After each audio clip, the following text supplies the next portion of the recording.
All right. Hello, you guys. Welcome back to another episode of the R2 Cents podcast. I am Asia and I have Aaron, I want to say sitting across from me because that's how it looks on the screen, but he's actually in a different room.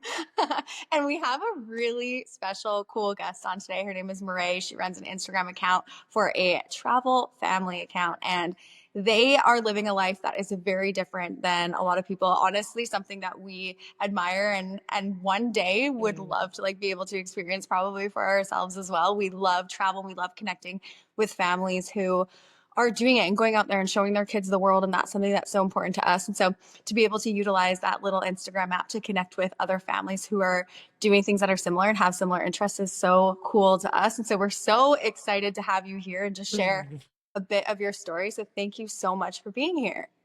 Thank you so much for having me. It's awesome. I feel like a lot of people think that social media is this like monster, but I think that, of course, there's always two sides to every conversation, and social media has changed my life entirely. It's why I'm so passionate about teaching others how to use it as well, because when I started Instagram, my bio used to say, I'm creating a community of traveling families. That was my whole thing. Like, I wanted to create a community where, people like us would come together and, learn how to do it, etc. And so it's a dream come true. I'm not sitting here from a position of like, ooh, look at me, I get to do this. I'm sitting here from holy shit, I created this. Yeah. Because I wasn't always a person who lived around the world and traveled full time or anything like that. So thank you for having me. I'm super excited to get to share this with you guys and your audience. Of course. Yeah, we're so excited to have you. So let's start right from kind of even before the beginning. So obviously you are doing the things now. You have two kids, I believe, right? And your Hmm. husband Roger. Hmm.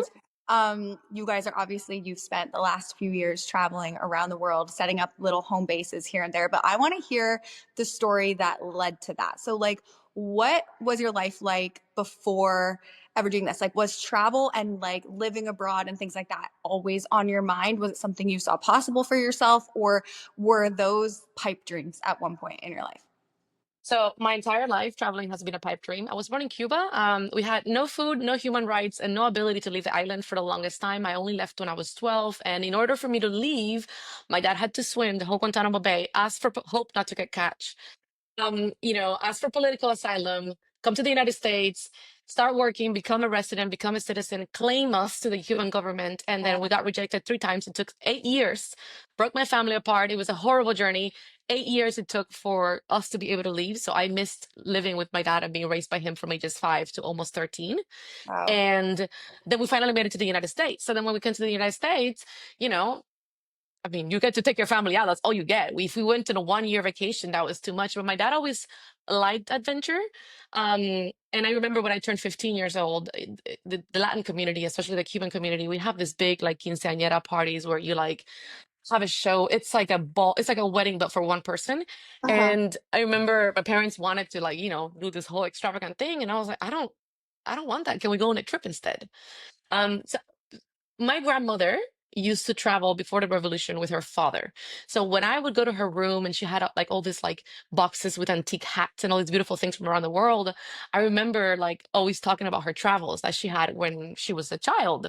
And so in my mind, there was always a dream of traveling, but being in Cuba, it was a completely forbidden dream. And so when we came to the United States, obviously my family couldn't afford to travel. So I remember the first trip we took, the first like real trip we took outside of the US was for my 15th birthday. So 3 years after. And we went on a cruise to the Bahamas. And it was just so awesome. And I was like, oh my God, there's different people here. Like, I mean, it was a cruise. It wasn't very exotic, but like to me. And when I came back, I was in a class. I was world history class in high school, and I met a friend who said there's this program that you can apply for. And if you win, like if you get the scholarship sort of thing, you can go and live in Europe for a year. And in my head, I'm thinking, I can go to France and I can learn French and live in Paris. And I don't know why this was a dream, but I applied for this program without actually knowing anything about the program. And when they called me for the program and I passed the first, like, it was like 20 pages long. So, like, I applied, but it was more about like you, like, they were just asking questions about me. So, I applied for the program, the whole 20 pages. My parents didn't know I was doing this.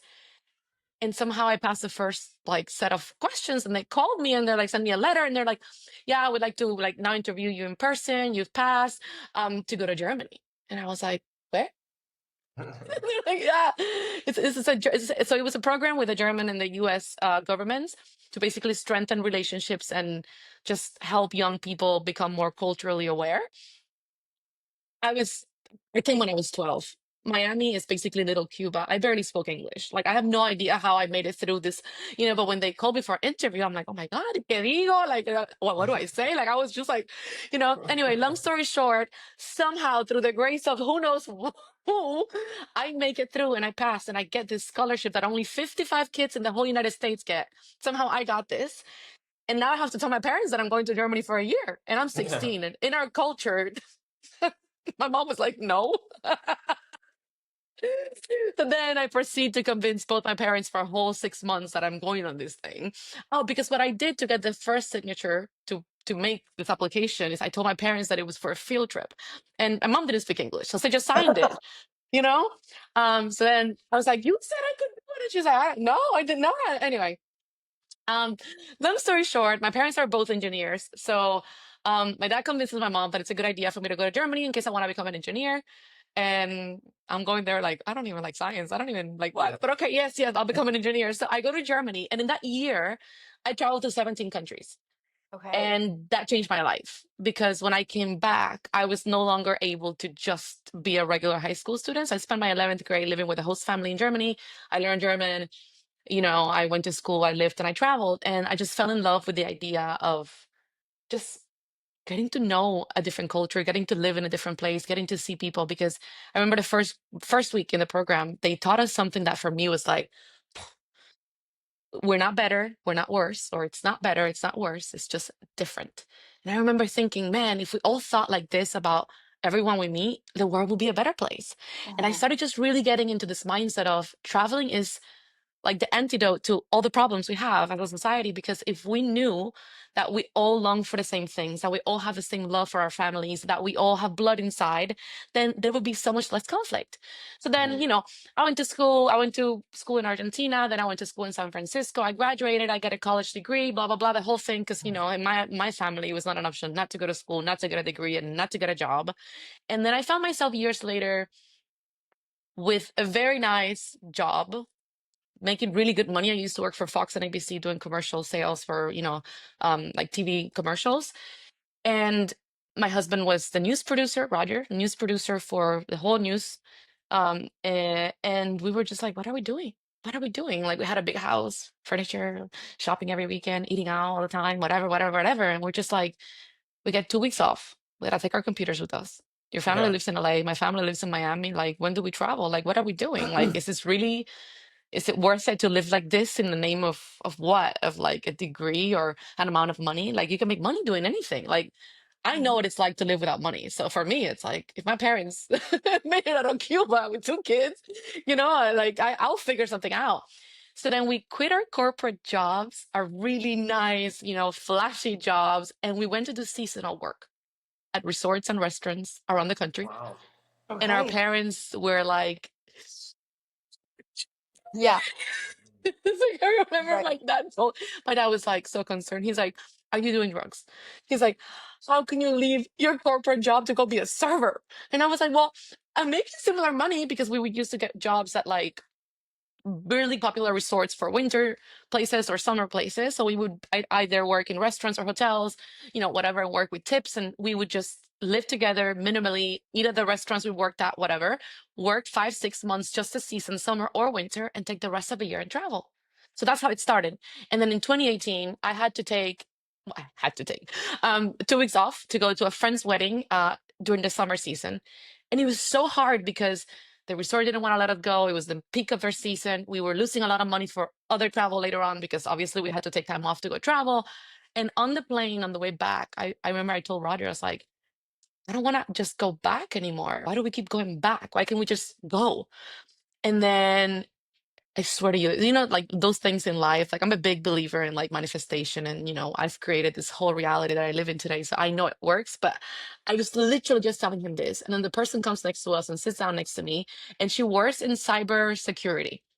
And she starts talking to us about, her whole life journey and how like you can work online. There are so many careers online. And I look at Roger and I'm like, there's people getting paid to travel and take pictures to travel. Why can it be us? And Uh-huh. I told this to a friend of mine, and he was like, Marae, if anybody can figure out how to get paid to travel, it's gonna be you. Like, I'm sure you'll figure out how to get paid to travel. And I remember I used to have no social media back then at all, like at all. And I opened Instagram and I was like, there's all these people. They're taking photos. I went to school for acting. My husband went to school for broadcast journalism. I'm like, I'm sure we could put together a video. I'm sure we could put it years and years and years in the making. Um, Here we are. And we have a full business that supports living and traveling around the world. We've been doing this with our oldest daughter, who just turned 5 last week. So we've been doing this for now 5 years, since 2020, full time. In 2018, we had our last seasonal job. We left in September and we went traveling, and then we decided we were gonna start learning. So in December of 2018, we spent a whole month in the French Alps snowboarding, but it didn't snow, so we were just working on our blog and what we wanted to do. In January, we started pitching. We were in South Africa by then. In February, we got our first partnership in Mauritius Island. Wow. And then we just kept going, kept going, kept going. I've taken, I don't know how many hours of courses, marketing, Instagram, blah, blah, blah, blah, blah. We had an account with about 20,000 followers by the summer of 2021. And I had this like big desire to like teach people how to do this. And I was like, well, I grew this other account when I didn't know what I was doing. And, it was so easy to grow at the beginning. So I was like, if I'm going to be teaching people how to do this, I need to know how to do this now. So in 2021, I abandoned our 20,000 something account. Everybody thought I was crazy again. And I started from scratch. And now it's been 4 years and I have 137,000 followers, or 139, I think, today.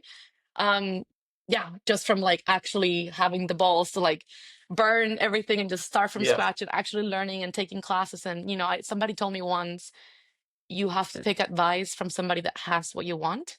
Yeah. Uh-huh. And that's what I've done. So every step of the way, I've just gone to people that have what I want, and I've bought their courses, gotten into their inside groups, just became friends with those people so I could learn and just like grow and grow and grow. But it's been a journey. It's not easy. And it's not easy when you have kids. But yeah, man, when there's a will, there's a way.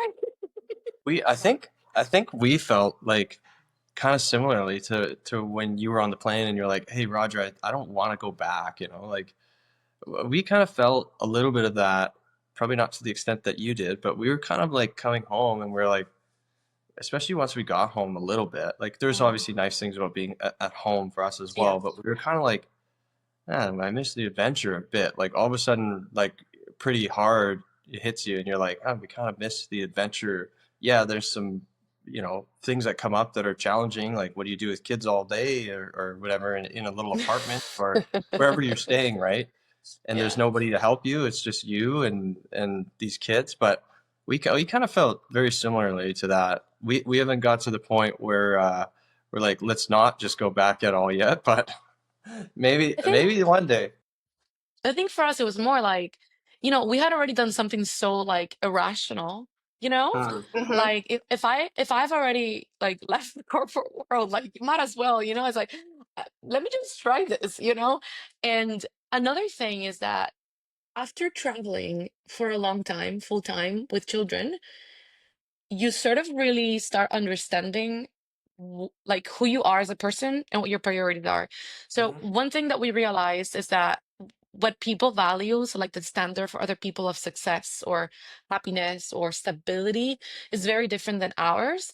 And so we started really getting clarity on what we wanted. And I think that for a lot of young people, young adults, we don't know that until later in life. Like we sort of start following the path that our parents paved for us, or society told us to follow, or our friends did, or the college or the career, like whatever people are doing. Like I meet so many people now, because I coach other creators or people that want to be creators on how to, grow and succeed and get paid to be on social media as well. And a lot of my students are very successful, employees and entrepreneurs, and they all find themselves in that moment of, I don't want to do this anymore. Or like, I Yeah. have a degree, I have a great job, I get paid a lot, but it's so much time investment. And I think the midlife crisis really is an identity crisis we all get into, because up until now, we only get taught to follow what our parents did or society did, right? Yeah. Nobody asks an 18-year-old to take 2 years off and go travel and discover yourself and then go get a career. Like college should start at 25. Because at 18, you're a child. You don't know what you want to do with your life, you know? No. And so I feel like, right now I talk about this all the time. Like, I'm not going to tell my kids to go to college. I'm going to tell them, go travel. And when you come back, we'll talk about college. Although I think by the time our kids are that old, college won't even be a thing anymore because now you can Yeah. just literally, yeah. But anyway, um, I that's the think thing. the Now we hard have a home base.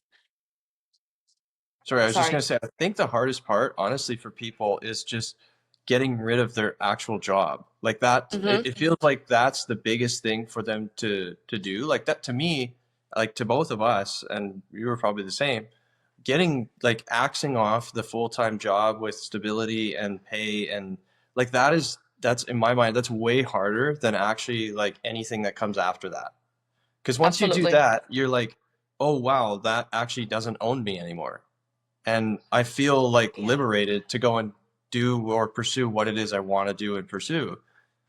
Yeah, I think there's two aspects to that. So there's the monetary, obviously, aspect of the financial aspect of it, like the cushion of the money you're making. But the biggest one is really that mental block of it's not safe, right? Because we are under the impression that if you're an employee for someone else, you have security and stability, and that if you have something of your own, you don't. But what that's basically telling yourself is that you don't believe in yourself because nobody's going to fight harder for you than you. And when you work for someone else, they can fire you at any point. You're always disposable, but you're never disposable Yeah. to yourself, right? Like, I would never let myself, like, become useless or not have a client or not make money. Like, if I wasn't getting enough sponsorships or enough clients or enough of anything out of all the businesses we run now, I would just get up and go do something else. I would go get another job. I will go do something else, right? But there's this Mhm. intrinsic fear inside of us that tells us, like, well, you're losing something safe. But a job isn't more safe than your own ability to provide for yourself, right? You have to show up to this job and somebody else gets to decide whether you're secure or not. Versus when you're an entrepreneur, it's the same. You get to It's decide, all about right? you. Yeah. Mhm. Yeah, Yeah, that's so true. I have a question too about were you phased at all by the people that doubted you? Because it sounds like you a had hundred people saying like, percent, "Are you crazy? Like, a hundred is this percent, something that you're a actually going to hundred. do?" Because I think Yeah. with anything in life, when we take ourselves out of the matrix or the societal norm and we remove ourselves from that, and then we put ourselves in a position that nobody is doing, you're met with a lot of like backlash or doubt from other people. Hmm. So how did that phase you and what did you do to kind of overcome that? Honestly, like, it, yes. I mean, the answer is yes, 100% every day for years, for years, for years. Like, I just recently started being in a position where my family and friends are like, oh, wow. But even when I tell people, like, there's friends that we've lost touch with because obviously we don't see each other as often. We're not in the States, we're not in the same circles, but we're still friends. And when we connect and they're like, oh, oh, wow, you get paid for that. And I'm like, yeah. And Yeah. then Yeah. when I'm like, yeah, I'm going on a trip this week, and they're like, oh, another trip. Like, wow, wow, you make good money. And I'm like, I mean, yeah. And they're like, oh, like, they're like, but for the longest time, it was always like, I can remember I have an uncle that called my dad concerned and told him that that I was stealing people's credit card information online.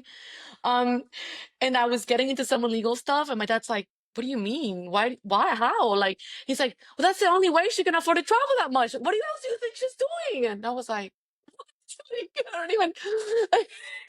I still haven't changed my credit card names or my marriage name, and it's been like 5 years. You think I have the ability to do something technically like that? Um, but it's interesting because it's fear, right? It's fear, and so people act out of fear, and a lot of them love you and care for you, and that's why that fear manifests into the lack of belief for what you're doing. And it's the same fear that we carried inside because we've been taught, or because we just lack self-belief and self-trust in what we do. But I think that every time you bet for yourself and you find a little success, you grow that confidence tree within, and then you get the strength to continue forward. And I think that's what I did for years, right? So it's like when I went to Germany, it was like, it's gonna be really bad, and I was like, no, I'm gonna do it. And I remember I called my mom when I was in Germany, crying one day, like 3 months in. I was like, it's cold. Because that day I had worn sneakers to school and the snow started melting and like my sneakers got wet and I was like very like Miami fashion and I'm like in Berlin in the middle of winter, you know, and I'm wearing like a little cute trench coat instead of like a proper winter jacket. And I got home, my feet were soaked. I was frozen, like didn't understand anything. And I called my mom crying and I was like, please just let me go back. And she was like, no, you signed up for a year. You have to finish your year. When you say you're going to do something, you have to finish. And years later, I found out that she would hang up the phone and cry and cry and cry. Because imagine her only child, her only daughter, like at 16, like for our culture, this is unheard of, right? Um, but I think when I finalized my year in Germany, I was then fluent in German, had finished my year with good grades, had made a bunch of experiences and right? So that gave me the confidence to be like, wow, like I can do hard things, right? And then we do the same thing when we go to college and move away from home, and the same thing when we go through our first breakup. And so every time you follow a little bit of what you want to do, whether it's at a small scale or a big scale, I think you sort of like give yourself that I got this, right? Um, and I think that's how I mitigated that. It was really hard when my parents and my family didn't believe, right? Which again, I think came from a place of like just worry. But I remember I had this conversation with my dad once, and I was like, dude, I can always get a job when I'm 40. I can get an office job at 40, but I can't Yeah. go travel. I cannot climb Machu Picchu at 40. I may have a hip problem. Like, Yeah. because, you know, Yeah. so when we went to travel, when we went, so my husband and I met in Alaska. There's a little pocket in the story that I haven't shared because it kind of like, you know, but it's my second degree is in acting, motion pictures and television. And I went to Hollywood and I actually was landing really great gigs in Hollywood and I was doing great for being there for such a short time, but I hated it. And it was really, really, so since the ages of 7 until 24, I was always involved in acting classes, acting training. I went to 2 different acting schools while pursuing my university degree, studying different acting methods, getting in the industry. Like, this was my life. I was going to win an Oscar. And then I hated Hollywood. I hated it so much that it was like breaking my spirit. And it took me like 2 years to admit to myself and the world that I didn't want to do that because you're not taught to do that. You're taught to just you just stick with it. Yeah. You know, and it's like, and I really hated it. And I don't know how I found a job in Alaska for a company that they were looking for actors because we're so used to rejection. The job was to convince people that came into a coffee shop that sold Starbucks coffee in Alaska in a small 300 people town to buy fancy jewelry, diamonds, and things like that. So they figured if you can handle acting casting rejection, you can handle this kind of rejection and maybe make some sales.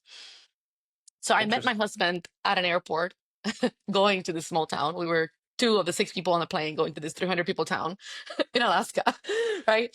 And, you know, like I was the worst person in this company. They were about to fire me at the end of this month. Um, so out of 45 people, I was number 45. And the manager came and he's like, you know, gotta let you go.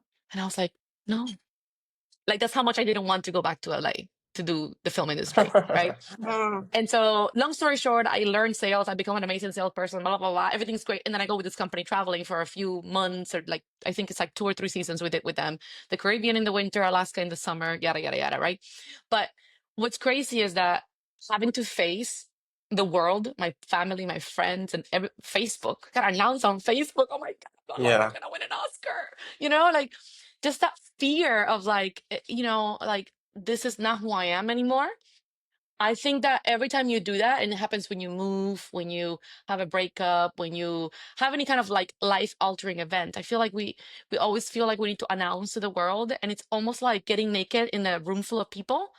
And if you don't like the way your body looks, you're like, you know. But I think that every time you do that and you bet for yourself, there's a reward that comes with it, right? Because Yeah.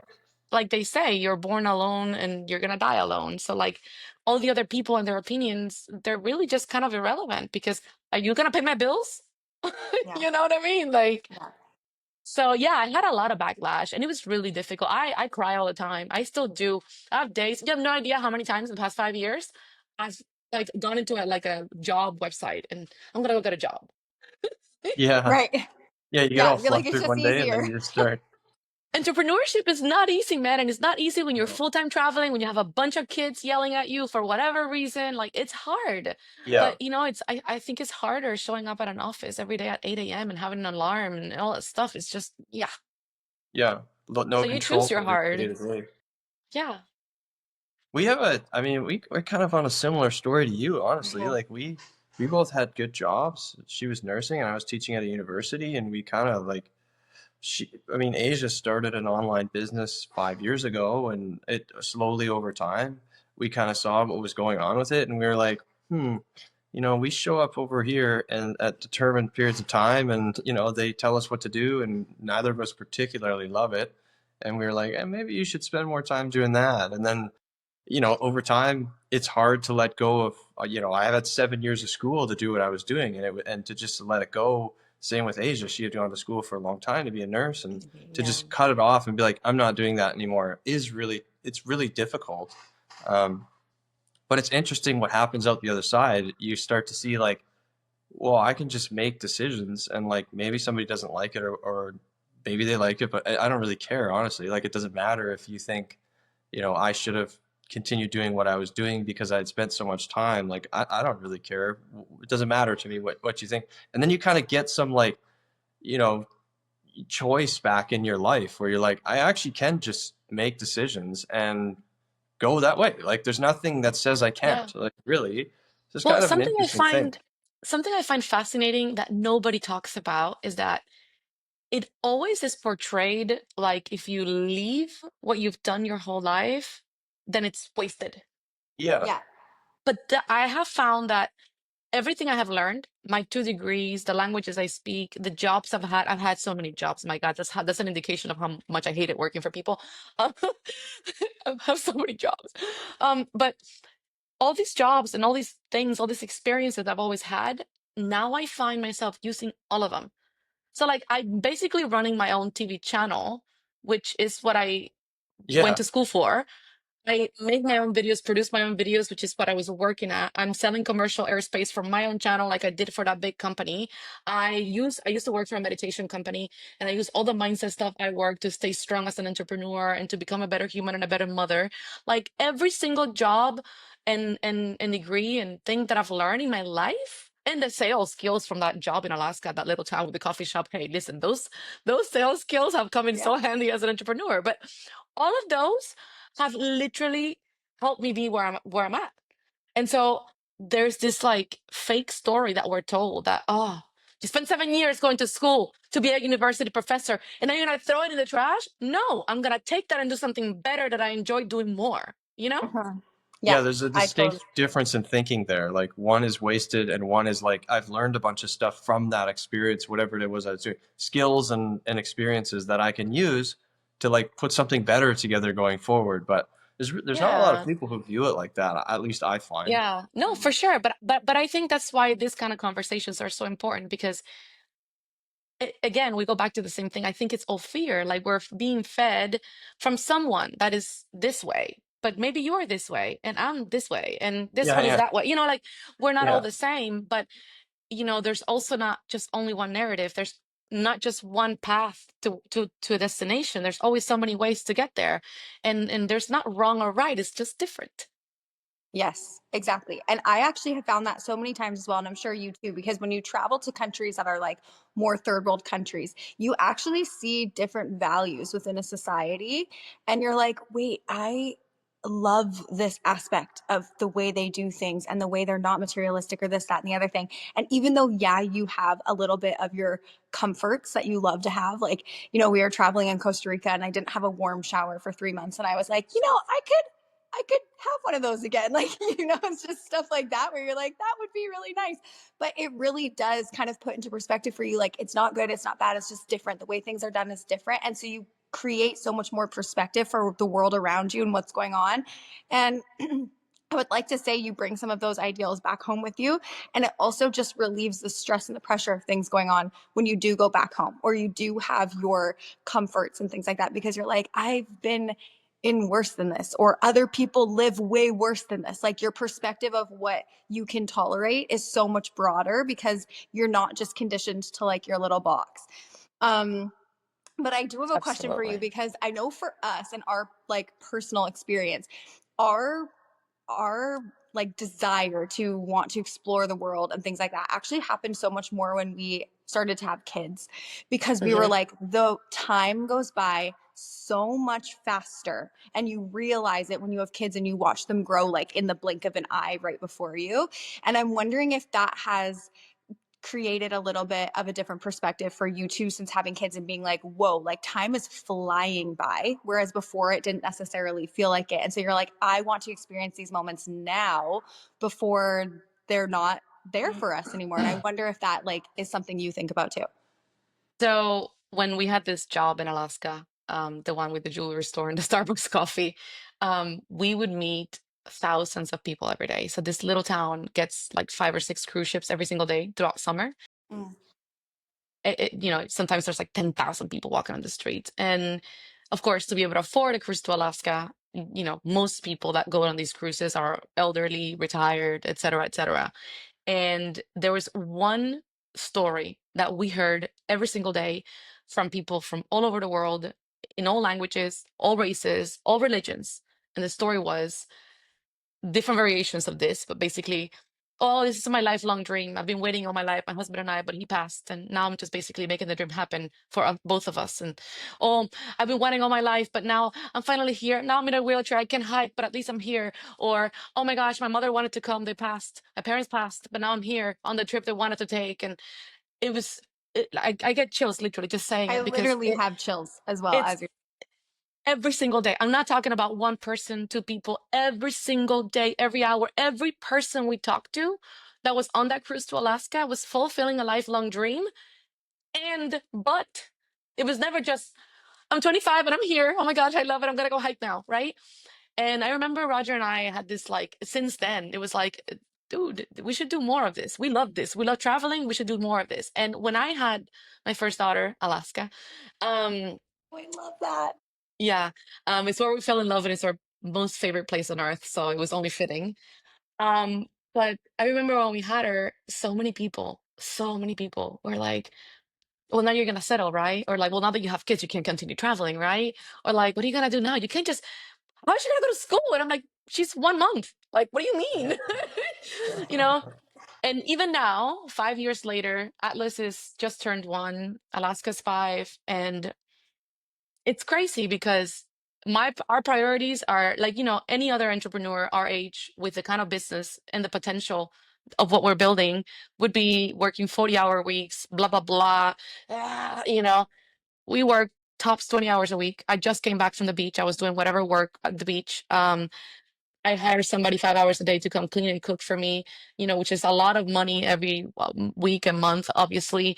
But our priority is not to get rich right now. Our priority is not to like, build empires. My priority is spending the first 5 to 7 years of their lives together, because soon they're going to want to be with their friends. They're going to need to go to school or be in some program or be too cool for mom.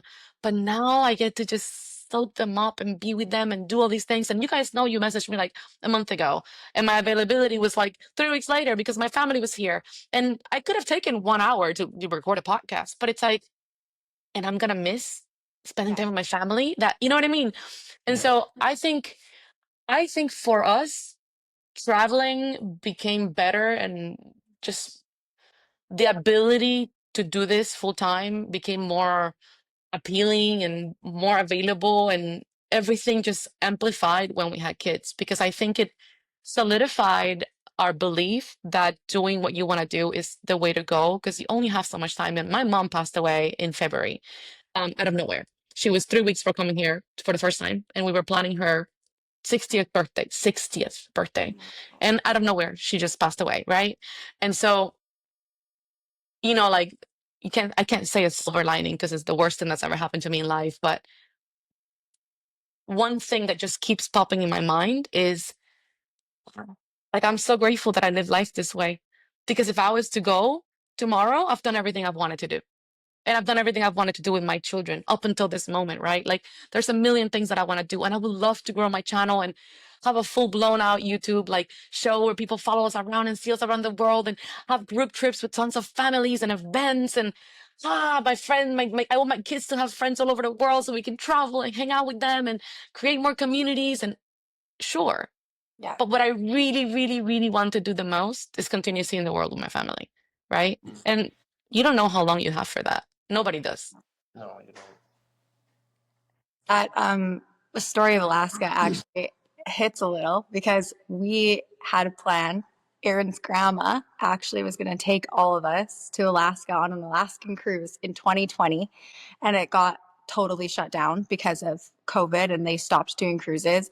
And now both his grandma and grandpa aren't here anymore, and we never took that trip. So It it actually goes before that, Asia. Like when I was probably 10, I don't know, something around they there. We talked went to about Lake it back then. Shasta in California. We drove Oh, it's down there. beautiful there. It's beautiful. And my grandma always said, "Oh, one day we'll just rent a houseboat for everybody and we'll go houseboating." And it never happened. And that's partly where the Alaska cruise came. They Uh-huh. got older, it just never materialized. And then in 2020, we were supposed to go on a cruise in the summer, and obviously that got canceled. And Mhm. so that exactly what you're saying had played out Hmm. in some manner in my own family, just seeing that. But yeah, It's so it's a common. super common thing. Like even when we went away, if we go away for like a week or something, so many people come and say, "Wow, you guys are so, you know, if I could do that or if I could do this." But you know, to go away for a month or six like we did, people are just they're like, that would be the coolest thing I've ever done in my whole life. Hmm. And it's a little bit But sad to hear because yeah, you're like, it's wow, crazy that's how nobody thinks they can do it. But you guys, like Roger and I will go traveling for 7 months on like $18,000, which is a lot of money for a lot of countries. But I mean, it's really not that much money for two people. And we would come back with money still to be able to get the next seasonal job and get the next job and all that stuff. Like, it's so funny. People always think that, you know, this goes to the way that I like to explain it is, so if you think about the value of things, right? So like you think, oh my gosh, I want to have like I would love to go on a catamaran around the Greek islands, right? So you think, I'm gonna need like $5 million to buy a catamaran and then sailing lessons and then right. But like to rent a catamaran, it's like, I don't know, a couple $100 a day. It's the same So amount of like spending it in a hotel. you don't need to buy the $5 million boat. You can just rent it for a week or two, right? And it's the same thing with full-time travel. Like, oh, how am I gonna make money? Like, I don't speak the language. But there's like all these other avenues to get to the same end result, right? And so like I think for us that's what, and I think this comes from, my upbringing in Cuba, because in Cuba there's nothing. And so like it's like you always have to invent something. There's always you have to be creative, otherwise you die. And so I think it comes from that, right? It's like you're gonna tell me I can't do it, and I'm gonna figure out a way to do it, because the other option is my family doesn't eat, or you know what I mean? Like that's not gonna yeah, happen. So I think it comes from that, but I think a lot of it also comes from traveling. Kind of like what you said about, you go see how other people live and how they do life and how they raise their children, and how they make it work and how much they make, and then you're like, and I think I can't make it. Why? Is it because I'm so afraid to try, or is it because I actually can't make it? Because then when you really start asking the right questions, it's not what, it's how. It's how. Like if there are people that are living a whole month in Costa Rica with $700, how am I not going to be able to do that too? yeah. The Yeah. other thing I always think about too is like that person's doing whatever they're getting by, and they have like zero opportunity. There's honestly in some of these countries that they don't have another opportunity. Hmm. If you live in North America, I mean, let's say U.S. or Canada, just for the sake of it. I mean, you have endless opportunities. Like there's a Yes. million ways to Sunday you could make it work. If you go to Thailand and you see this little family living in their building and they make enough money to eat food and everybody's okay and they're fine with that. Well, they don't have a million options to make money. They just don't. But I met you have those options here. You have a million of them. You're just not million of aware of them. them. Absolutely. We stayed with a family in Cambodia. Like those travel stories that change your life. So we were looking for Airbnbs, and it was a long trip, like a month-long trip. We did Cambodia and like all the countries, whatever. But we went to Siem Reap, and I don't know, one of those things in life, right? I'm looking at like where to stay, and I'm looking at all these hotels, and I'm like, this is all so like, ugh, so like Western. So like I want to go and like, Yeah. And I open Airbnb and I start looking, and again, there's all these like nice rooms or whatever, but it just kind of looks like very sterile, like very like, I don't know, it doesn't look like there's any soul to it. And then I stumble upon this hut, literally a hut. Um, it cost us $6 for 3 nights for 5 people total. Wow. Wow. And I had to like do a crazy sales pitch to everybody that was coming with me, including my husband, who's from LA and not very keen on doing things like this. And I was like, but listen, we can help them. It was their first time listing, so it was like 20% off, like, it was like my friend, so it was my brother, my friend and his girlfriend who's from Santa Barbara, California. Um, and Roger and myself and and Roger's not like he's from LA. So he's like, bro, like there's not even like there's no flooring. Like this is like planks of wood. It was so funny. We were there and you could see the cow eating through the planks of the wood of the little hut. It was just, and finally I convinced everyone because I'm the one who plans all the trips. So like I booked it. I'm like, look, you guys, it's a steal. They're like, we don't care. Can we pay a little bit more, please? And just like have a regular room. And I was like, no, these people. Anyway, we go and we stay with Tola and his family. His name is Tola. We're still friends. It was one of the most special and amazing travel experiences we've ever had. And I've been to 90 plus countries. Tola was a farmer. When things got really bad with the government, he started doing the Airbnb situation. He basically, on this piece of land that belonged to his father-in-law, he lifted with like planks of wood a little platform and made a little hut. And so in there, he had like 5 or 6 beds with a little mosquito net and a bathroom that would flood every night. And it was the flooring you could see through, etc. Anyway, we stayed with Tola. He was the kindest. He picked us up from like the most central part. He offered tours, walking tours, because we didn't even have a car. So he would walk us around the village for extra money. His children put up a dance show for us just for fun. Every time we would come from exploring, we'd be like all sweaty and the kids would run upstairs like a plate of like either papaya or, watermelon. He prepared a dinner, like a tour that he would sell to us, so like a paid dinner where we could eat with his family, and the kids did another presentation and local dances, and they explained the history of Cambodia for us. Like it was an amazing experience and a true display of entrepreneurship and somebody willing to do what it takes. Tola continued growing his Airbnb business. We supported him by promoting, his business. Years later, Cambodia goes through another governmental situation. Airbnb is completely shut down. There's no guests going on Airbnb. And he messages me and he's like, my oldest son is trying to go to university so he can, because he was already teaching the kids English. The people lived in like literally a hut, but the kids already spoke some English, and he had a phone that he would give to the kids to Google words and learn English. And I remember like he messaged me and he's like, hey Marae, like, I want to send my my oldest son to university, but there's not a lot. Anyway, we create a campaign. This is the power of social media. In 1 week, we saved the $1,200 that is needed for this guy to finish his university degree. And we send the money to him and his kid signs up for university. Starts going to COVID happens. And they shut down the university. And they keep the money. They don't give him back the money. But the kid has now gone to university for half a year and he's doing some online stuff. So he keeps on learning how to do some tech stuff, and he finds more like free courses, and he continues learning from home, from his phone. And he's now like full on, like he's helping his dad put up a home. Like they've now created like they farm and provide vegetables and fresh fruit to people all around Cambodia. Like they have a bigger company. They've grown their Airbnb business. Well, they're doing both of them. And the kid who went to school, who learned, it's now creating apps and the marketing for the family, and is able to like grow the family business, etc., etc. All from staying That's at a really cool. $6 Airbnb situation. But Wow. how amazing, right? That's Him unbelievable. exposing his house to foreigners gets the kids involved in like language learning. They learn English. That opens the doors for university, which opens the doors for learning new skills, which then comes back to help the family grow a business in a time when otherwise they would have gone completely broke. Right. Yeah, that's really cool. Insane. Very cool. I think too, that right there, like that story exemplifies the difference between the way we think about things and the way they have to think about things. Like to us, we're just like, oh yeah, we go to school, we go to university. It's just like the next step in the process. It's not like all these barriers you have to jump by. And I, even for myself, like I've had some really eye-opening moments. We spent a month in Thailand. Specifically, we spent it in Bangkok, the whole month in Bangkok.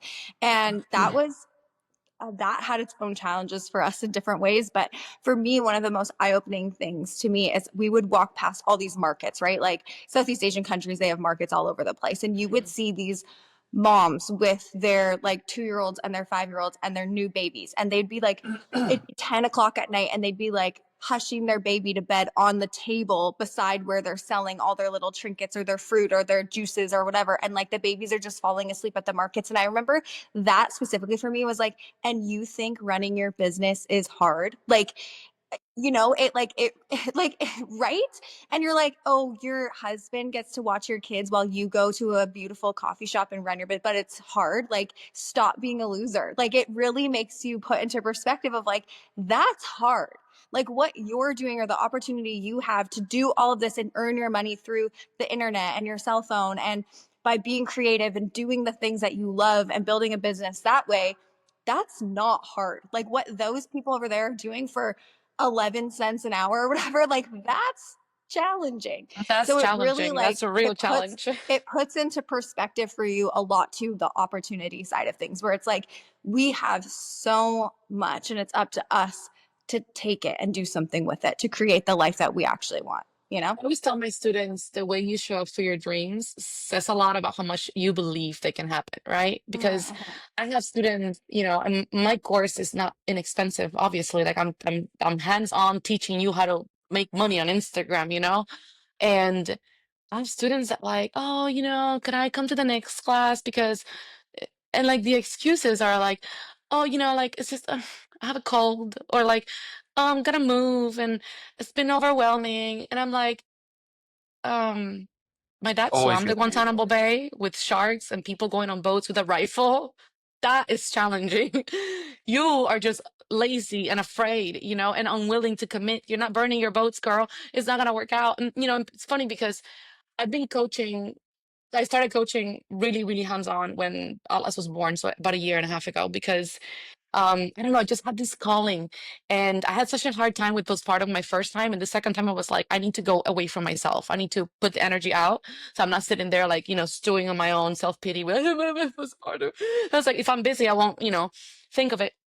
And I started coaching as soon as Atlas was born last year.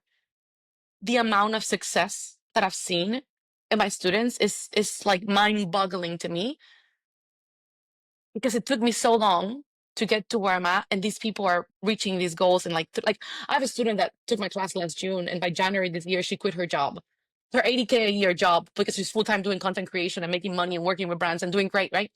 And every single one of them that's put in the effort is succeeding. But there are people that spend money to come on my coaching program, and it's not cheap, and literally don't even do the first task, which is just an introduction. They just never show up because they're busy. So it just really goes to show that it really isn't about the program or the opportunities. It's about Yeah. you.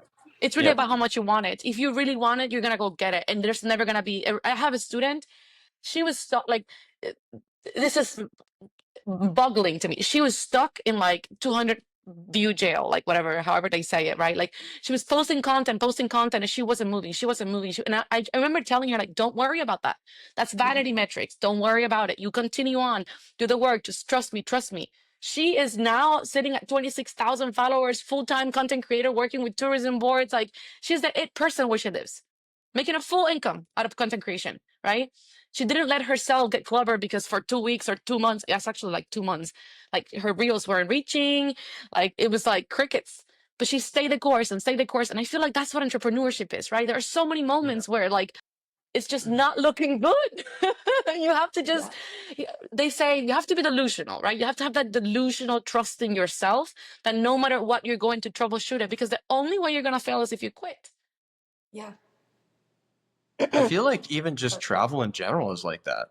Yeah. I mean, like travel in general is very much like you're on this journey and you just constantly get battered with things that are difficult, whether it's trying to speak to somebody who doesn't speak the same language, or we flew into Bangkok one night and we're sitting there like can't talk to anybody, and we're waiting and waiting and waiting for someone to pick us up, and it's like 1 in the morning, and you're like, kids are just beyond themselves. They can hardly function. We flew from the United States.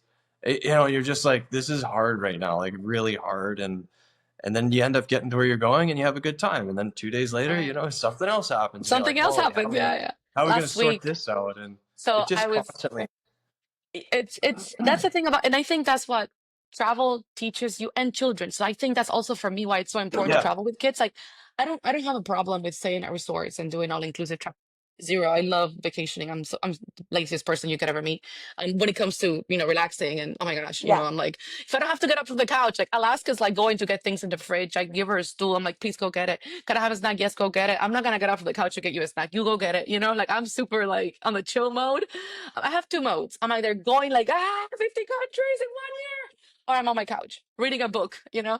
But to that, this is what I think traveling offers as a benefit that is beyond the beautiful pictures and the cultural immersion. I think it just makes you so much more well-rounded and ready to take on the world, because there is never a day in travel where something doesn't happen that is unexpected. And sometimes that's great, but sometimes it's something like I was sitting at dinner in this beautiful place in Andorra like 5, 6 days ago with my family of 8. And I opened my email and I realized that I booked our buses to the airport in Barcelona for the previous day instead of 2 days from then. And it's like 8:30 p.m. And I'm like, it's summertime in Europe. What if there's no other buses? What if I can't exchange? Okay, I can exchange. I lose the money, but can I book? There's no buses available at that time. And obviously, we have a flight coming, right? Like, and right. then you troubleshoot, and then you troubleshoot, and then you troubleshoot, right? That's really what traveling is about. Always being on your toes and developing that self-belief that no matter what, I'm going to figure it out. And I think for our children, that is intrinsically instilled in them from an early age. You can't teach that with words and books. My daughter Yeah, is 5 years old, and you should see her. Like, people comment all the time, like, wow, she's so like well behaved. She's so like, and I'm like, well, yeah, she's been traveling her whole life. If she's tired, she'll go to sleep. She puts herself to sleep. When we're Yeah. at dinner and it's jet lag time or she's tired or whatever, she just, yeah, mommy, I'm gonna go take a nap. And she goes in the stroller and takes a nap and just goes to sleep. And we stroll her back to our apartment or our house. We don't have to worry about her sleeping, you know? Yeah. But that didn't come from me sitting in a room with dark blinds and a sound machine and doing the sleep dance. It came from just, girl, if you're tired, go to sleep. We're in Thailand and yeah. tomorrow we're in Spain and the next day we're in China. I mean, you sleep when you're tired. Uh-huh. I was gonna ask you about your kids. Like, what from all the travel that you do, how do you see that it impacts them? Like, obviously, you just gave an example, but what are the things that you notice, whether things that are very difficult for them or things that they've, like skills that they've picked up from traveling? Do they enjoy traveling? So Alaska loves traveling. Atlas, obviously, she's just turned 1, so she's 1 in like 3 months. And she is a riot. She just likes everything. She's a party baby.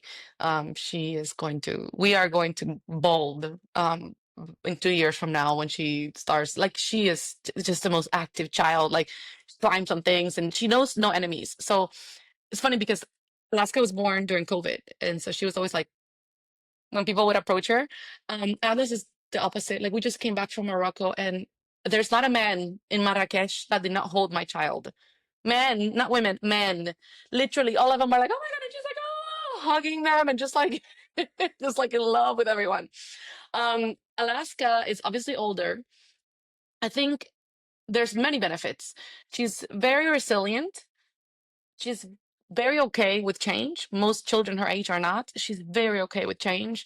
Um, as long as you explain to her with words like, hey, this is what's happening and da da da da da, and you manage expectations, she's very cool with change of schedules, things not happening, like, hey, sorry, we were going here, we can't go anymore. Aw, sorry, we'll try another time. Okay.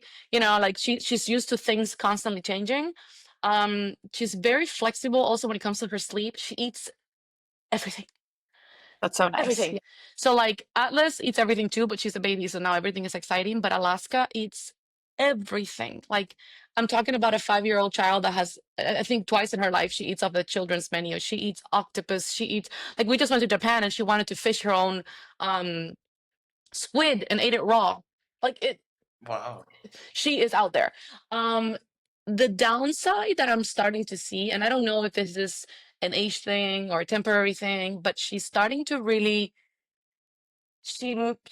deep connections in certain places. So we spent 3 months living in Italy with a school program that allows families to sort of keep a community and kind of go. They have like 7 schools so far around the world, and we spent 3 months in Tuscany, which was in Alaska, went to school. She got to go to school and make friends and all that stuff. And then she really didn't want to leave. Like she just, she cried a lot. She's like, I miss my friends. I miss my friends. She also misses life in Hawaii a lot because my brother lived there and she just became really close to him. So that sort of thing. And I think that eventually we will have to. So right now we are full-time living in Spain and we travel from here. We travel at least once a month, so it really feels very much like full-time travel, but we get help, right? We have somebody that works full-time with us in our house, so we always come back to a clean home, food being made, and we can do a little bit of work. But I think that long term, she would like to be in some sort of school program, and I still haven't Mhm. figured out how we're gonna do that because Atlas is still a baby and I want to Yeah. continue traveling with her until she's older. But luckily here in Spain, school is not mandatory until 6, so we have a whole solid year minimum to figure it out, and then we'll see. I think that may be a reason to not stay permanently. Otherwise, we love it here a lot, and I would love for this to be a permanent home base. But I think if I have the opportunity of doing home base half the year somewhere and half the year here, just to avoid the school thing, I may try it if Alaska can find some in between. You know, I also feel like traveling is my dream, and I want to bring him along, but I think that when she's older and starts having different needs, I think that's gonna inevitably take priority, you know? But again, why we did it so early? Because if I have to stop traveling next year, I'm good. Right.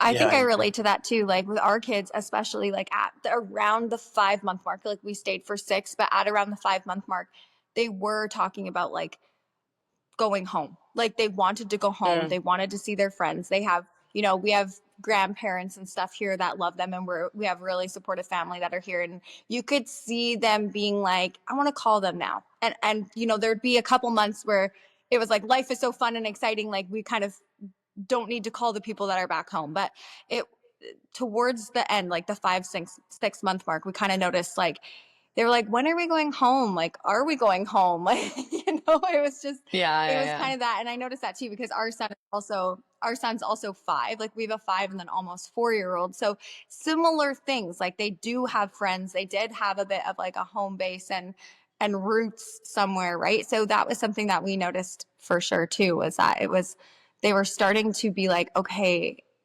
like when are we going back? When do I get to see these people next? And that was something too that kind of played into our decision to come back, is that we were like, you know, it would be good for us to kind of see those people again and be back in the space. I think the dream But changes. yeah. It Like, I also think for feels a like there's a while our clear dream was to point travel too, full where time. at some point, Oh, sorry. Can you hear me okay? No, it's okay. There was just a little bit of a, yeah, we can now. There was a little bit of a lag there for a sec. Okay, yeah, I heard the same thing. But I was like, oh, continue. wait, Go no. ahead. Say, No, no, no. I was just gonna say that like the dream changes. For a while, our dream was to travel full time, and then our dream became, just having a home base and traveling a lot from there. And I think that's also why we decided to move to Europe because we're like, well, from here we can travel a lot more to a lot of different places without having those long trips. And it makes it more feasible to have a home base and travel every month. Whereas when we were in Hawaii, flying out 5 hours minimum to get anywhere was rough. yeah, we're in a pretty poor spot for that too here in Vancouver. Like, I mean, to go anywhere, you could go to LA, but I mean, I've been There's no. there a few times and I don't need to go Yeah. back. So Yeah. we're you know, to get to Europe, we're 10 hours, and then to go to a few places you could do it. But really anything outside of Canada, the US is like a minimum of probably 6 hours ish, 5, 6 hours just to get to Yeah. Mexico or Hawaii. But even once you get there, it's not like you can just jump from France to England to Amsterdam down Yeah. to Berlin. Like you can't, doesn't work like that over here. So I would love to go to Europe at some point. I've always thought, I'd like to live in Europe for a little bit and do exactly what you guys are doing, where it's like you can shoot off every second weekend, or you can go for a week every month and just check out. They're so compact together, and they're all so different. Like all Yeah. the countries you go, They're all there's different foods, different. different Yeah. languages, there's different ways of living, and I love that. Europe is really cool that way. Mhm. For sure, for sure. Okay, It just well, gets hard I when don't you know have if to go there. far away. Yeah, Yeah. it does. It does. It definitely adds. And then you're adding on massive time changes for your kids. And, it's a bit of an adjustment, which is fine. Like that's obviously all part of it. But yeah, when you're like bouncing around, I mean, you probably experience that too. If you're like bouncing around country to country, you're like all different time zones all over the place. It's definitely an adjustment and you're up in the middle of the night a lot of the time. And it takes Yeah. a bit out of you for sure. Right. But yeah. Exhausting. Okay, well, we're kind of at our hour mark. Yeah, I know we're at our hour mark here, and this conversation was so good. I feel like I could talk to you all day. Like you just seem to be such a wealth of knowledge. But I would love for you to share where people can find you, what your Instagram is, how do they connect with you? Because like we've been following you obviously for a few months now, and we love your content and everything you post. So even not just like travel wise, but all of the other things that kind of encompass your life. So where can people find you on social media? Well, thank you guys. You can find me online at Brave Family Travel on YouTube, on Instagram, on Facebook, and on TikTok, although I really barely post there. But if you speak Spanish, you can also find us in our Spanish account, which is Una Familia que Viaja. I'll send you the writing so maybe you can write it there for those of you who, don't know. But we have a Yeah, rather sure. large Spanish presence as well. It's funny because if you follow just the English, you may not know about the Spanish account, but we're on both Spanish and English, and we're also on YouTube, Facebook, um, and Instagram in Spanish. Okay, amazing. Cool. That's fantastic. Well, thank you so much for taking time out of your day. It was awesome to chat with you. And Aaron, I don't know if there's anything you want to say before we let you go, but it's No, fun. I was just gonna say thank you. It's I really enjoyed Mhm. this. I think it's really cool because we're, that's a direction maybe we'll be at one day. So it's very interesting to hear how you got there and how you handle it all and what the fun things are and the challenges that inevitably come along with it. So I just wanted to say thank you for sharing with us today. Thank you both. This was awesome. I thoroughly enjoyed our conversation. Wish we could talk tons more, but maybe there will be another chance in the future. Thanks for having me. Yeah, Maybe thank you we'll so do it much. live Stay one day. We'll connected. come and wherever you are in the world, we'll come and be with you and do it live Yeah, someday. that would be That'd be so great. That fun. would be great. I love it. Okay. All right, Awesome. thanks, Marae. Have a All great right. day. Thank you. Bye. You You too. too. Bye bye.